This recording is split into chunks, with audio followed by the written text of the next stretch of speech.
Check it out. It's Demonology, and I'm here with the owner of the Black Ghost, the legendary Black Ghost, Mr. Qualls. So, Q, can you tell us what's going on with the Black Ghost? I know it's a lot of information out there on it, but I wanted people to hear it directly from you. Oh yeah, as everyone know, I kind of shocked everybody, and I put the car up for auction at Mecum Auction. So it's going to auction in May at Indianapolis.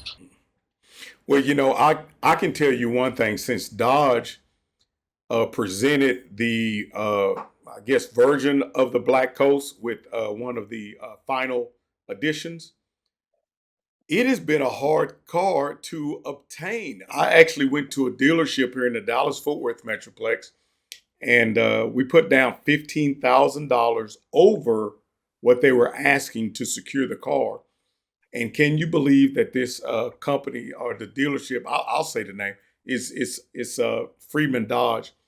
They sent the $15,000 check back to Chris Baily and said they are not selling it at $15,000 over. They're going to start, I believe, a minimum of $50,000. And then I've heard some other dealerships out there are asking anywhere from $100,000 over to $300,000 for the vehicle. Yeah, it's crazy. Yeah. So I would say if this was a time to auction it off, this would be the time to do it. I know that's a hard decision for you to make because your father left the car there with you. So my dad, basically, me and my dad talk. I know my dad. I'm his son, right? So I know what he means and what he talks about. And we discuss a lot of things that is actually not in the doc, personal things to me and to my dad. Not everything is going to be in the doc, right? Mm-hmm. But my dad, he says, don't give away my fucking car. Don't give away is a key word there. Right. It means just don't give it away to anybody. He knew the value of the car. He understood that. I mean, even as a young teen, I had relatives that lived in Detroit, and the first car that I bought was a '70 Dodge Challenger. And when my cousins and my uncles saw the car, they mentioned to me, "Oh, that's similar to the Black Ghost," And I just thought it was a myth, because they would talk about this car that came out in Detroit. It was undefeated. It would whoop everybody in the streets, and then it would disappear. It was beating everything. Best Chevelles, 396, 374. Those were nothing for this car. This car was the king on the street in those days. Nobody really knew who owned it. He would just cruise up and down, and guys would pull up to you, and if you beat the guy first, second, third to the next light, you were the winner. We talked to so many people that heard about the mystery car, all these wonderful stories. And nobody would see it for during their almost a year, before they would see the car again. Can you kind of explain to people about that and what was going on? Yeah, so I had to find that out. When I actually took the car out of the garage in 2016, I worked on it for a year. And then in 2017, going to my first show, the McCacken show, which is the Muscle Car Corvette Nationals. There I met Bob Ashton, a really great guy. And he talking about, you need to bring the car to the show. And at first I was like, standoffish. I didn't want to really bring the car to the show.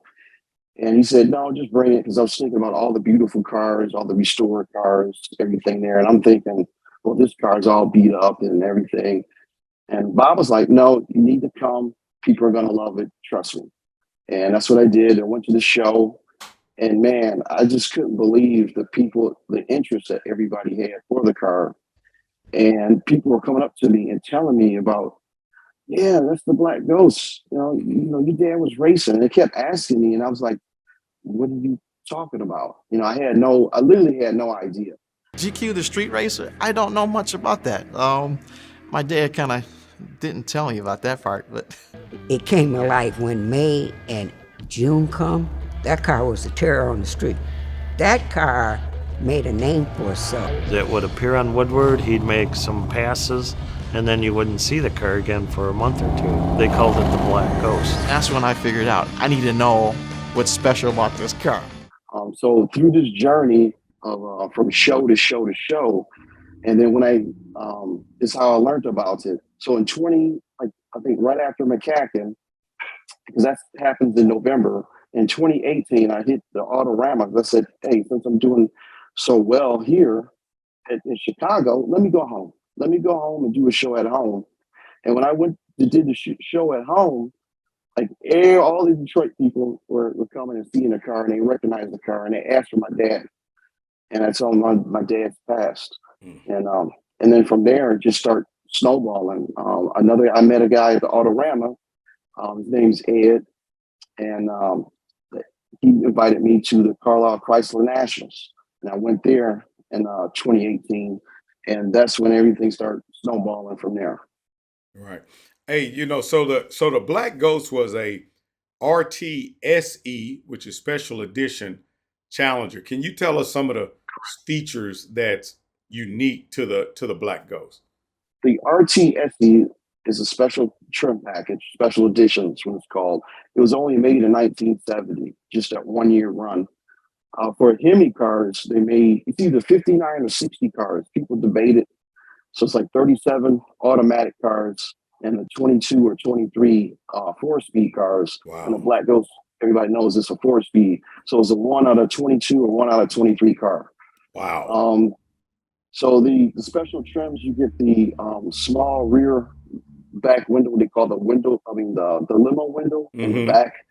And then you have the overhead consulate that's above, your head.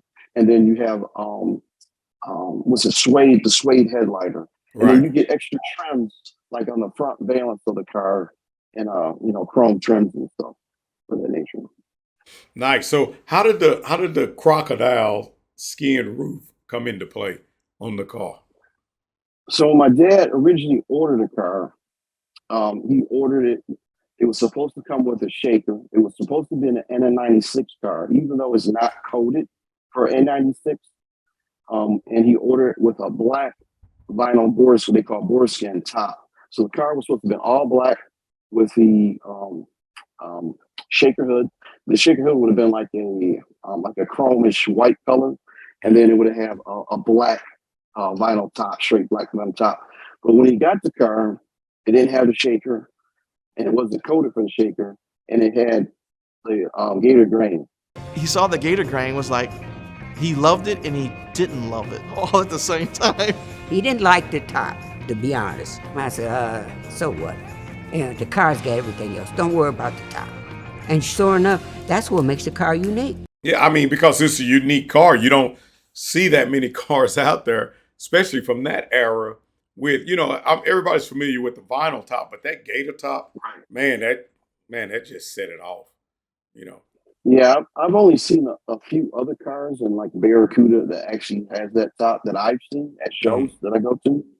And the ones I've seen have all been restored, so it's not the actual original top. So, my car is the only one that I've actually personally seen with an original gator top. Like when you put your hand, I tell people to touch the top and feel the texture. The texture is really deep and pronounced, whereas the replication ones, the reproduction ones, are not as the texture is not as deep. It's a lot flatter. So, what do you expect is going to happen in the auction? Because the auction is not till May, and I know it's going to be a frenzy because who would not want to own the Black Ghost and put it in their collection? So what do you expect is going to go down when you get ready to auction it off? Herman, I have no idea really. All I can do is just hope for the best and see what it'll bring. My only thing is whoever takes care of it, hopefully they'll keep it in original condition. But we'll see. We'll see. Okay, so the selling of the Black Ghost, is that your decision or is that a family-based decision? This is more of a family decision, and we all agreed it was best. There you go. So it was unanimous. So my family supports me 100%. They've always have. They said, "Hey, Greg, it's up to you. Whatever you want to do, And, the only thing they tell me is just make sure you're ready to let it go. Hey man, hats off to you, man. Hats off to your dad, man. I admire him, especially once I saw his story. He was a police officer, and I was a police officer, and he worked motors, and I worked motors. He wasn't an officer in the car, he rode the motorcycle. And kids were infatuated. Here's a motorcycle cop coming around. And he was the kind of guy that took interest in the kids in the neighborhood, raising them right. And being a policeman, he got a lot of respect. So, I can relate to him. But then I got to thinking, man, I had a car, believe it or not. It was a 89 20th anniversary Trans Am. And we would work these part-time jobs, and we'd work them like till 3 in the morning. The clubs would close at 2, clear the people out at 3. And some of the officers at that time, the IROC Camaro was out and so on, and the 5.0 Mustang, and they feel a little frisky. Hey, man, you think that Trans Am could outrun us? And, they thought it was a 5.7 in it. And back then, nobody knew what a turbo was. And so I would pop the hood, and they would count I say, man, it's just a little V6, big Garrett turbo sitting in front of them. They would count the 6 cylinders. Oh, yeah, I'll take that bet. Man, I went home many nights racing in the street, something that I don't advocate. So I could understand your dad coming out, doing his racing, putting his car up. Now, did he do a lot of his racing close to the Woodward Boulevard area? Because I know that's a big racing area for street racing up in Detroit back in the day. Yeah, hold on, I can actually tell you all the streets he actually raced on, because just from talking from different people, I actually wrote that down on the list. Hold on, give me 1 second. Oh, here we go. Okay, so yeah, the streets were Wilbur Avenue, Stucker Street, Telegraph, Gratiot, French Road, Livernois and Warren, and Airport Road. Stucker is a street in Detroit. The police didn't bother you because it was an industrial area. There were no houses, no cross street, and we had a full quarter-mile and stopping area. We had it all marked off. We had a flag man and everything. Well, man, I had the opportunity to race on Woodward Avenue in my version of the Black Ghost. I won one race and I lost one race, but hopefully, if I ever come back up, I'm gonna win, no matter what. I mean, can you imagine for that legend to go all the way from Detroit all the way down to Texas? But it was well known within our community, man. Just people that had Mopars here knew about the Black Ghost up in Detroit. There was times at the 2018 Autorama, I forgot who I met, but I met a gentleman from, I believe it was Mancini Racing, and we were talking about the old, their old place in Detroit, and Davidson and Coney. And they was telling me that, yeah, I knew your dad. He would come into the shop and he would, talk with us at the shop. Oh, and then man, he was saying that he always used to talk about his car, but we never seen it. And I was like, how ironic is that? Hey, man, Mancini Racing is famous for the Mopars, brother. Yeah, so my dad, he knew the people around here in Detroit. I mean, as far as what other people say, well, I never seen him, I never met him. It was all a mystery. I'm pretty sure there's more than just one person racing and doing everything. So, and another thing I like to add, the car was stock. My dad, he would line up against stock cars and race and do his thing. It's not like he was racing, because everybody asked me, well, did he race the Silver Bullet? And probably not, because the Silver Bullet, it's a different car, it's a different class. It's a whole different thing. That's a real, street track car, grudge car, what you would call today, probably. And, it was a 10-second car. It's totally different thing. Right. But he was out racing real street cars, and they was putting it down. And he was in a manual. He was busting them gears. Yeah. Yes. So, yeah. Man. So has anybody said what his win-loss record was? Because from my family members that I heard from, the Black Ghost never loses. That's the funny thing, right? Because I really don't know. I don't know that answer. I can't really tell you. I can't deny nor confirm it. But because how can I, Yeah. I was a little kid. I only can go by what people tell me. Hmm. And from what people tell me, they always say they don't think he ever lost Yeah, a no, race. they say he was undefeated. They say So, when the Black Ghost pull up, it's finna be some trouble. so yeah, and the stories got down to Texas. People, Yeah. heard it in Indiana and Ohio, and That Black Ghost was everywhere. If it was a challenger, people would say, "Man, have you heard about the Black Ghost?" But then was the so cats racing in the streets. So, Well, hey, man, I appreciate you coming on here, man. We look forward to the auction. Can you tell everybody when the auction is so that they can tune in and watch it go through?